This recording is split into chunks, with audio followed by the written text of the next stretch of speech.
We are here with Scott Manthorne, and we're excited to talk about Scott's upcoming book, The Pickleball Effect, and the positive impact that this sport has on so many players and their lives. So thanks so much for joining us. We can't wait to hear more about what's in store for you and your book. Let's pickle. Let's go. Awesome. So what got you into pickleball and why the book? Would love to hear that backstory of what led up to this and what the end goal is. Yeah, I mean, 20-year tennis player. He used to snicker at the pickleball players as I walked around him to my court for years. Had an experience in Florida that I did not appreciate in tennis, and was taking a pause from the game. And a friend of mine had heard, I guess, of pickleball and went to Walmart, bought a set. We went to a YMCA inside and started playing like everyone else. I mean, and as soon as we get in, they were like, this is where we need to be. We're over tennis. And the journey started just like it has with everyone else that's got into this game. That's amazing. It's definitely something that we hear very often from individuals coming from a slew of racket sports that they've just kind of laid down everything else, and pickleball is the one and only now. So not that there's any competition that needs to happen between all the sports. I mean, they're all fun in their own right, but it is amazing to see how much the pickleball community is exploding within itself. Yeah, I mean, the dramatic difference between the two is that you have to have a set number of people and usually a set time to play tennis. And if you don't, you're in trouble. And pickleball is as far opposite as could be with that. So I love the fact that you can show up when you want, leave when you want. Right. Change your playing style, change the people. What's that, Sarah? Oh, I'm so sorry to interrupt. It's almost like playing outside in the neighborhood. Like you just go outside and the kids are out there waiting to see who else can play outside. Yeah, it's like that kickball game growing up. You're like, all right, they've been out there 20 minutes and now I'm going to go out and I'm going to get in the game. And yeah, it's a really good analogy. So what led you to wanting to write the book? We're really excited to hear about, what's gone into it so far. We know it looks like that release date's coming up in October. So yeah, so I've written two others. These are both bestsellers on Amazon. And this one here, what am I doing? Doing the wrong one. This one has really taken off over the last year, The Military Effect. So after I wrote that second book, I was looking for something else to do. I was pushing back on the speaking gig, which now looks like I may go into that model, which is funny. But I kicked around the idea of pickleball for a while. I kind of laughed at it. I'm like, that's stupid. I can't do that. Didn't know anybody. Other than the people I played with, I knew no one in pickleball. So I literally created this network from scratch and found out very quickly the diversity of pickleball, both globally and internationally. That is the truth. We've had a very similar experience with the podcast of having a very slim network within the pickleball community, other than who we play with locally. And just within the span of 7 months, we've been able to really expand that network and, have individuals like you on the podcast, which is amazing. And it's been a very welcoming community outside of just our regular group that we play with. Yeah, it's got no boundaries whatsoever. And I'm sure we'll get into stories and things like that pretty soon, but it is universal. And I think it's a gift that is going to keep our communities from falling apart in some ways. Yeah, I've told many individuals that if you look at it statistically, we're very lucky to be at the forefront of this sport. If you look at, the longevity of every other sport, like I played baseball growing up, but baseball is just something that you do as a young, as a young boy. That's the sport that you're going to play. Soccer was already defined. Basketball was already defined. So it's really unique from my perspective to be able to play a sport that is still growing so rapidly, and in the overview of the sport is so young still. So that's such a unique opportunity for all of us. No doubt about it. We can go 100 different directions on this. So leave me a little bit and I'll tell you about the journey I've been on and the types of people I've met. So you mentioned that you've been able to branch outside of the people that you actually played with, and that's the experience that John and I have had as well. From traveling or from doing podcast interviews, we now have pickleball friends literally around the world, and there are certain themes that keep coming up within this global pickleball community, and they're really special themes that I think it sounds like your book covers. So I'd love to hear more about the themes that you're finding from one pickleball player to the next within the community. Yeah, the book is really about the goodness of the game, the happiness of the game, the joy of the game, the positivity of the game. I did not focus on business. I did not focus on politics. I did not focus on all the interesting elements that are going on in the infrastructure of the game itself. And the theme with almost all 50 plus that I've interviewed is that, it adds something to their life: happiness, contentment, community, caring, purpose, opportunity, flexibility, all those things that you hear. And it doesn't matter if it's a 19-year-old or an 80-year-old, and I've interviewed from one end to the other on this book. Yeah, that's definitely something that we have heard time and time and time again. When we were able to interview Lee Whitwell down in Florida, she referred to it as taking over that third space, where individuals, might have had, like church, for example, would have been like that third space between their job, their home, and then that third space where they have that community. And it seems like pickleball is really plugged into that for a lot of individuals and really tightened up and brought communities together, which is amazing to see. I have stories of people's lives that have been saved by pickleball. I interviewed a gentleman who was shot 4 times, should have been killed. For some reason, he wasn't. First responder, now owns a place in Virginia called the Pickleball Farm.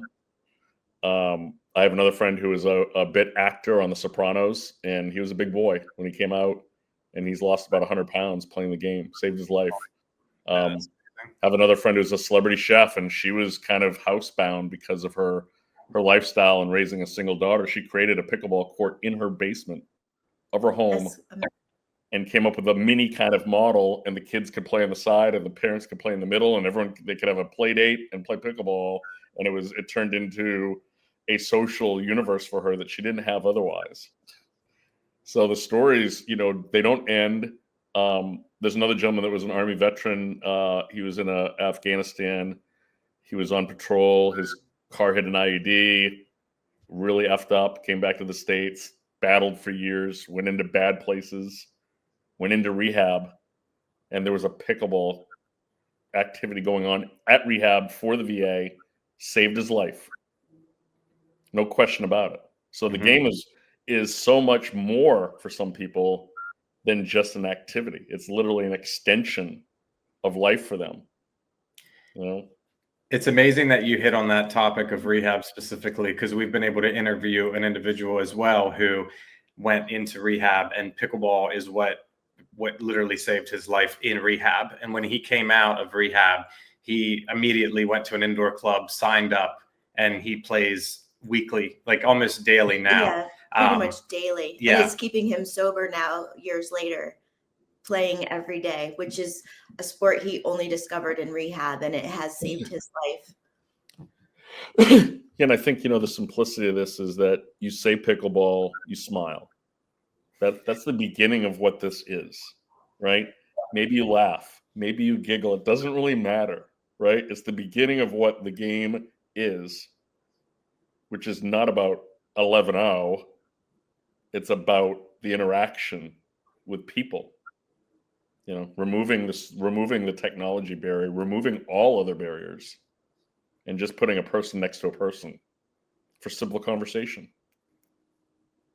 Absolutely. We've also interviewed people who have had extreme isolation, like some of the people that it sounds like you've interviewed as well. Isolated, maybe they were extremely overweight and didn't have any activities.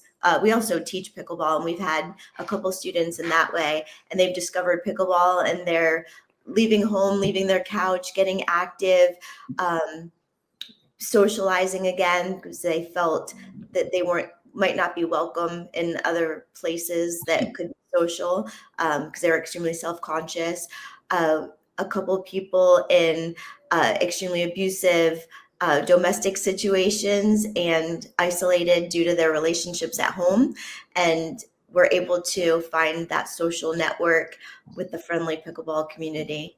So it's literally amazing, the medicinal aspects of this amazing sport. Yeah, of the 50 plus I've interviewed, my favorite story is a third person story, but it happened in Florida.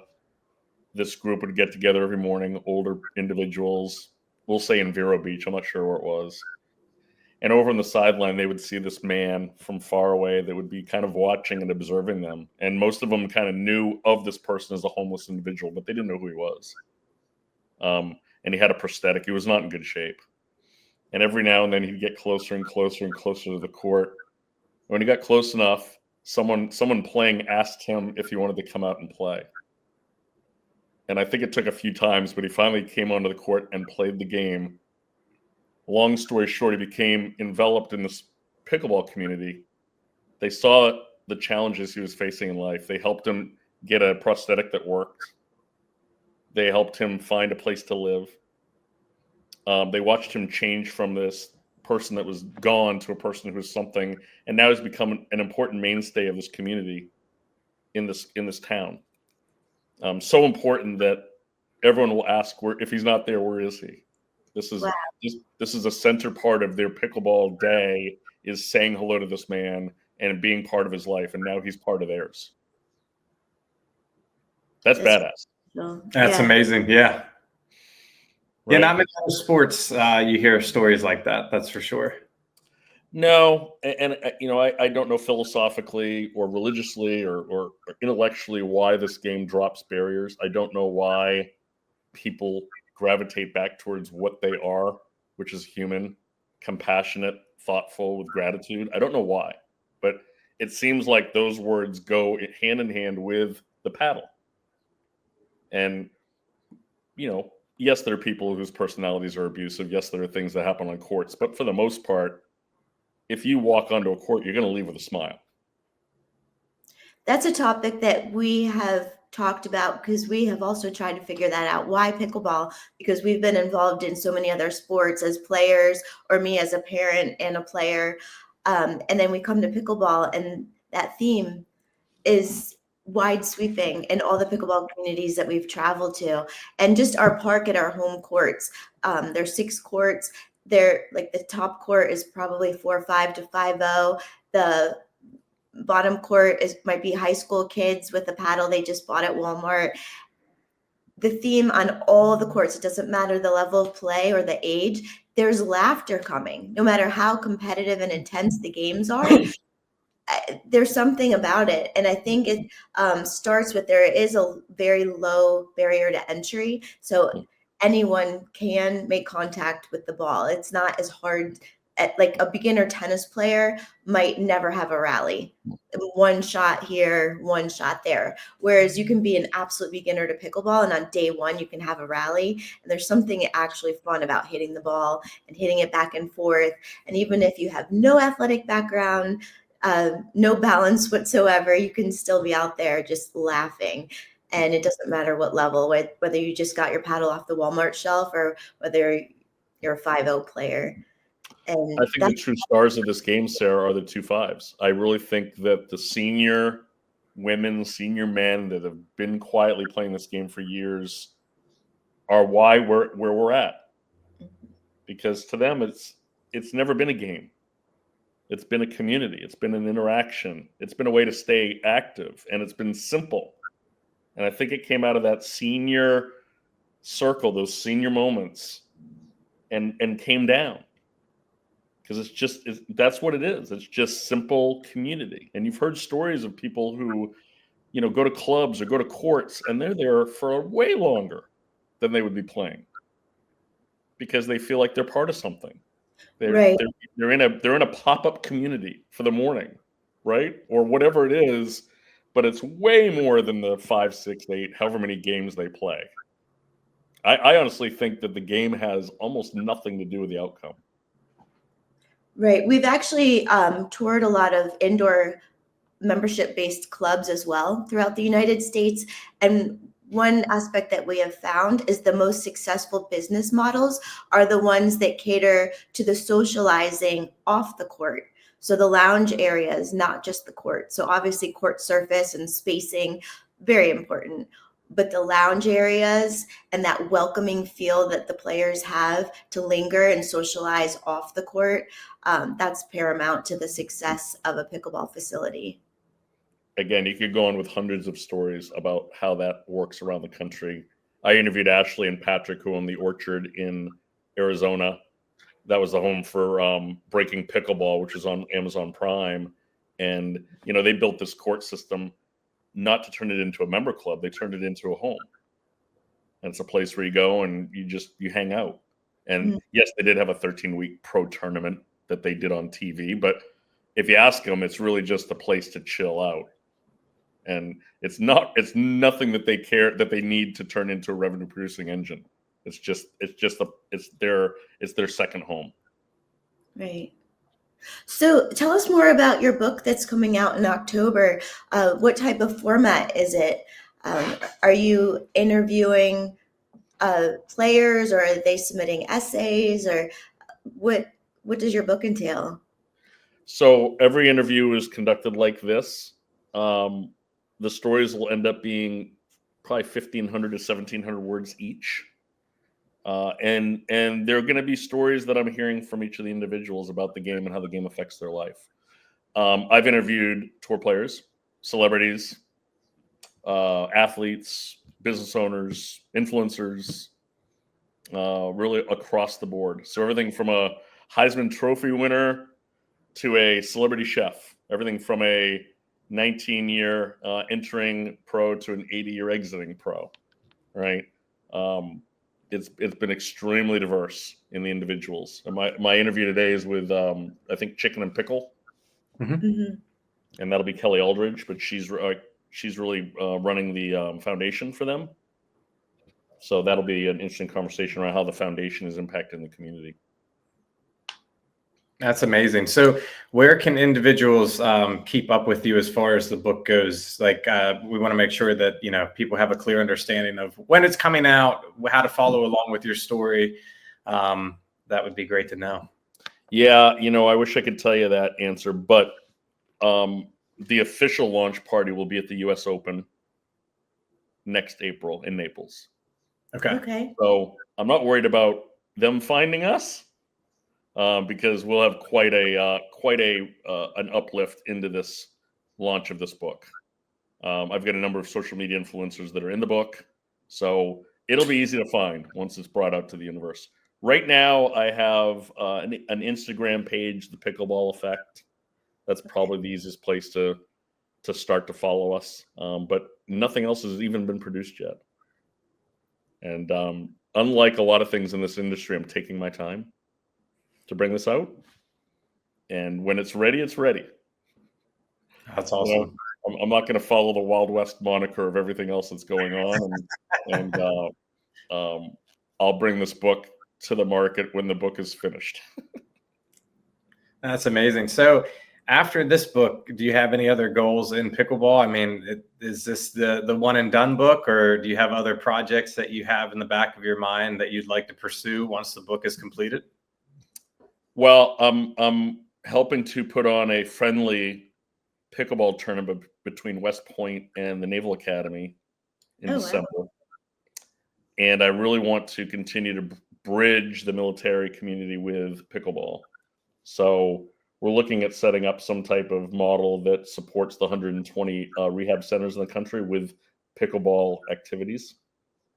I'm not going to create a 501c3. There's plenty of those out there. That's a non-efficient way to do it. But I have the bridges from the military side that can bring the pickleball side together. So my military focus is extreme. I didn't serve, but I'm a civilian advocate who will never take the pedal off the metal. So as long as those two worlds can work together, I think I can continue to bring things to the game. That's awesome. That's a great cause, and we're excited to follow along on that journey with you as well.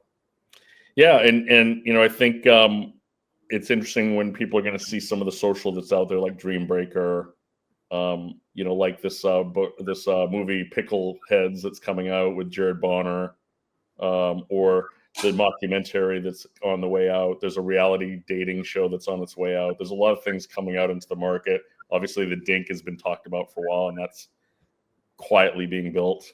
So I think you're going to see a lot more media around this game. That's fun media that will get people to understand the humor and the community of this game.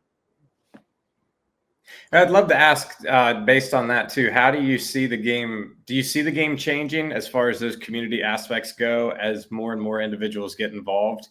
Because my perspective on it is that the reason it's been such a welcoming sport is because there's so many different backgrounds from different sports, right? You have tennis players, racquetball players, runners, soccer players, basketball players, baseball players. So they all come with this. It's kind of like the island of misfit toys is how I've always described it. But now, since it's gaining such popularity, you are starting to see a lot of individuals when we're getting into the arena now, where this may be their first sport and their main sport. Specialized sport for them. So I'd love to hear what your thoughts are on that, if that starts to shift the dynamic of how the sport is, or. I'm not really paying attention to that market movement. I'm not a club owner, nor will I be. I'm not a team owner, nor will I be. I think if there's continued availability in the public access recreational court space, this game is going to continue to grow. This club model, I don't know. I mean, I think it's a convenience factor right now for some people, but I don't know that I'm bought into the club model. If it's community driven, sure, but if it's just another Planet Fitness like whatever thing, yeah, I'm all set. I think the basis of this game is on the recreational courts that most people never see. I have behind me. I have a swag bag from Dale Young from 6-0, and Dale's got about 1,000 ambassadors in the country for his brand. And I'm like, where are they?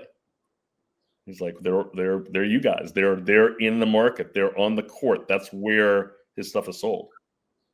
It's not sold at the pro shop at the whatever, facility. Because that's where the real engagement of this game is out there, away from everything else. Yeah, I could not agree anymore. That's where I believe the sport was born. I believe that's where it'll grow, and I believe if you get rid of that aspect of it, that's where it'll die. I mean, I've driven up and down the country, and I'll do it again. The East Coast. I don't need much direction to find pickleball. I can go on to Facebook. I can go onto an app. But all I can do is, I could even go onto a map and take a guess. Say, it looks like this court's there. I'm going to go there, and more than likely they'll be playing. If not, someone's going to tell me where to go. So it's an interesting way to explore the country. Oh, for sure. Or the world, and meet people. I'm not really bought into let's do a trip to Greece to play pickleball, but that's a conversation for a different day. But I think if you want to weave into markets around you, it's a super interesting way to walk out. There's someone in my book named Christian. Darius tours with Mumford and Sons, which is a fairly well-known band internationally and nationally. He's a trumpet player. And Darius is also a teaching pro, and he walks off stage and he goes and plays in whatever markets he's in. Just as Darius, 90% of the people have no idea who he is, and he doesn't care. He gets to see the stage from the court. He gets to see the people that love the band from playing with them when he's out there on the pickleball court. Yeah, it's truly a very extremely unique sport, and like I said at the beginning, I'm very grateful to be a part of it at this stage. Statistically, I think we all should realize how lucky we are to be a part of it at this stage. And I know, from our perspective, we're just trying to showcase these life-changing stories, and we've been extremely excited to be able to talk to you as you are doing, a very similar idea in the same vein, and it's great to see. Because there's a lot of stories out there that need to be captured and shared so that they're not lost to time. Awesome. Yeah. Thank you. And good luck. And as soon as that book gets launched, let us know and we will push it out to all of our followers. Absolutely. I'll do that for sure. Thanks, Sean. Thanks, Sarah. Have a good day, guys. Good day. Bye. Thanks.